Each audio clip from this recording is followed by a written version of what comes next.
current night as well as the following day, all the services that are involved for the following day, so breakfast, brunch, lunch, if that's involved, and as well as dinner. And then we also review all of our BEOs for the upcoming week to make sure that there was any changes that's communicated to the chef. Also any new parties that may have came up. So it's really our most important tool to keep all managers on the same page, but also help them develop on a daily basis as well. What is your understanding of the daily responsibilities of a general manager, assistant general manager, and a restaurant manager? So I think the top three things for each of these positions, starting with the general manager, is going to really be the cultural ambassador. And I think that, it all stems from the top, and his vision or her vision, and, shining light of positivity and inspiration is probably the most important aspect going to every service for a general manager. In addition to that, I think is having a very strong acumen for what grassroots and marketing initiatives are being implemented for that service, and what is happening to drive the sales outside of the four walls of the restaurant. What impact has he or she done to bring additional business in? And then the third one is to be a coach and to really keep their eyes and ears open for any coaching opportunities for leadership, such as the assistant general manager or restaurant manager, but as well as also for the other team members as well, because developing the team is also a very important aspect of it.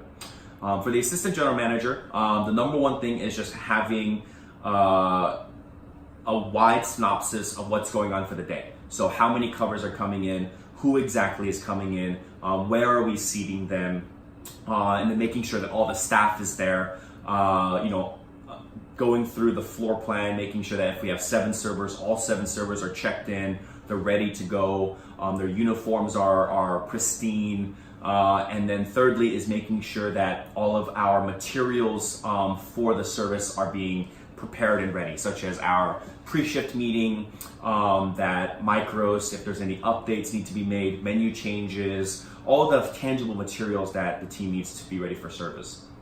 And for the restaurant manager, I think the number one thing is to assist the AGM in checking all the team members and making sure that all the side work is done thoroughly. All the credenzas are stocked, all the mise en place that everyone would need is plentiful. If it's short, that we're communicating that.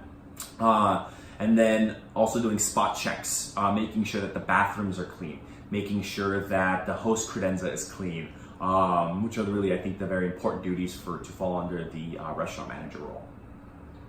Okay, what is covered during pre-shift? So pre-shift, that's kind of the smaller scale of what we cover in the daily manager meeting, but for the team for that day. So we always start off with a greeting, make sure that everyone's on the same page, same energy level, and a quote of the day. That quote, there's a lot of thought that goes into it because we wanted to make sure that it's surrounding a certain theme. So if, let's say, we had a little bit more bickering the night before and we wanted to be more positive going into the next service, then we will focus on a positivity quote. From there, we go over service notes, areas of opportunity for what we noticed to improve on from the service from the night prior or the couple nights prior. And usually there's anywhere from 10 to 12 points. From there, we do what's called For Your Knowledge for food and beverage. From there, we springboard into any food notes, which will include menu updates, 86s, specials, anything of that nature. And then from there, we do what we call a hospitality of the week, a value of the week, and a standard operating procedure of the week, which are items that we've laid out on a calendar for every day, every week, every month, to make sure that there are things that are being reviewed constantly with the team that are standards in all of our restaurants. And then finally, before that, we actually go over our cover count and then any VIPs that are coming in for the day. And then lastly, we do what's called a kind of verbal quiz where we call out random team members and quiz them on everything from food to beverage to service standards, which is an all-encompassing message for getting ready for the service. Why is it important to success of the service? So it's very important for the success of the service because it communicates all the information that any team member could possibly need going into the service. So for food updates or for changes that we're going to make to our service. It's really the method to get everyone prepared for that service. What are our procedures to maximize cover counts while ensuring a smooth service? So our procedures is to get the assistant general manager at the door and involved with what's going on with our turn times. Are certain tables taking a little bit longer? Are certain tables dining a little bit faster? Can we add in additional slots? Can we, make some more slots for our prime time? What is usually about 7 to 7:30 to 8 to 8:30. Making sure that we are trying to take in as many walk-ins as we can. So it's really about having that manager presence at the door and constantly coaching the host team to how aggressive we really want to be or need to be in order to hit the numbers that we're looking to get. How many minutes should elapse between the first course being cleared and the second course being delivered? No more than 10 to 12 minutes. How many minutes should elapse between large party orders going into the kitchen? There should be at least a 15-minute buffer between each large party going into the kitchen. And how long is the turn time at your outlet? They vary, but usually in our various outlets, if it's not a prolonged tasting menu, the turn time is right about an hour and a half. About anything right around 4 to 6 people, it generally tends to be an hour and 45 minutes to 2 hours. And then 6 to 8 people, we shoot for the 2-hour mark. But it does vary from outlet to outlet, but that's kind of our general range for each of those party sizes. How do you influence your team in a positive way?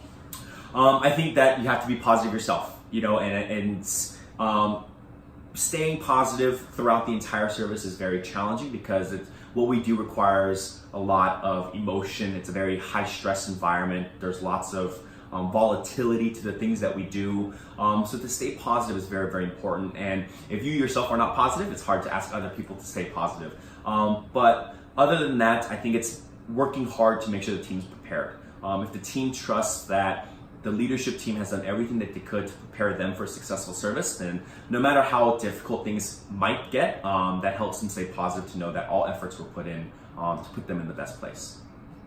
How do you lead your team during service? By being as involved as I can. And I think it starts with 2 big things that take place prior to the service, which is trust and preparation. The team has to trust you, and you develop that trust, as I said earlier, by making a connection with each of the team members, asking them about their families, checking in on how their day was, and then making sure that they have all the tools that they need. Make sure that pre-shift is accurate and thorough, that the restaurant manager has spot checked all the side stations to make sure that they're stocked so that each server has all the tools that they need to be successful. And I think those are the 2 most important things that really gain your ability to be an effective leader on the floor during the service. What was the last thing you taught a team member?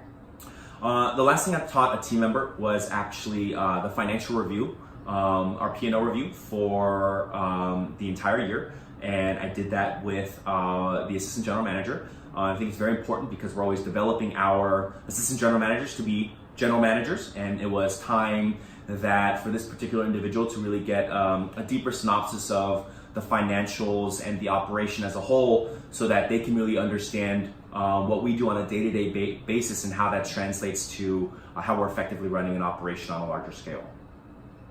How do you bring stability and calm to each service? Again, by being prepared. And I think that stability is something that disappears if you're not prepared. That preparedness comes from 2 things. One is the intangible, which is information, but making that information tangible by putting it on a piece of paper and also making sure that they have the supplies that they need. But you also have to make the team feel calm when you're on the floor, when you're there, because if you've got at any given time 20 to 30 people that could need your help on any given obstacle that they're going to encounter, to be there for them at that specific time is very, very hard.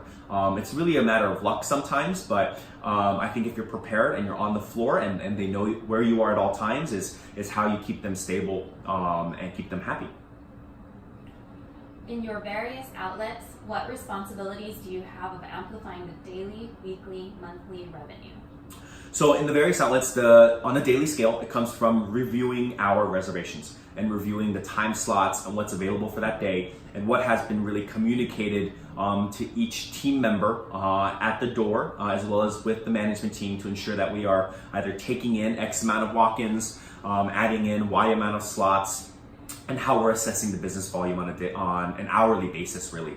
On a weekly scale, it's about, I think, assessing our promotions, whether it's through social media, touching base with our local concierge, visiting them, going through what conventions are in town for the week, what we've done to make an impact in that convention center. And that's, I think, how we drive things on a weekly scale, is doing things externally of the restaurant.